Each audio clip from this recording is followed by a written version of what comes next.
পাহাড় থেকে সেনা শাসন তুলে নাও, এরপর বাঙালিদের তুলে নাও। সিএসটি চট্টগ্রাম কারো বাপের না, পাহাড় আমাদের লাগবে।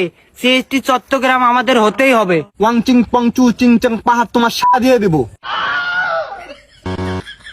এই নয় সাহেব, খারাপ কথা বলতেছেন কেন? আপনি ক্যামেরাম্যান না?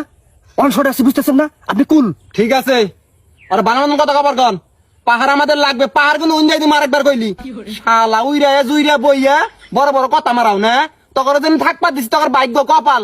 শালা নয়ন সাহেব কুল। আপনি ক্যামেরাম্যান, ভিডিও করেন। আমি প্রশ্ন করতেছি, সমস্যা নাই, হবে, একটু পরেই হবে। ওকে। তো ভাই, আপনার আদি জন্মস্থল কোথায়? আমার আদি জন্মস্থান মায়ানমার। ও আচ্ছা, মায়ানমারে।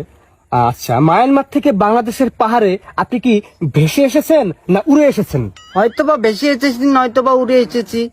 ও আচ্ছা, বুঝতে পারছি। আপনি ভেসে আসেন অথবা উড়ে আসছেন তো? হ্যাঁ আছি। আচ্ছা, বাংলাদেশের পাহাড়ে আপনাদেরকে জায়গা দেওয়া হয়েছে তো? হ্যাঁ হয়েছে। আচ্ছা, বাংলাদেশের সরকার আপনাদেরকে বাংলাদেশের নাগরিকত্ব দিয়েছে তো? হ্যাঁ দিয়েছে। এখন আমার প্রশ্ন হলো, আপনারা উড়ে এসে জুড়ে বসে কোন অধিকারে, কোন ক্ষমতা বলে পাহাড় থেকে বাঙালিদের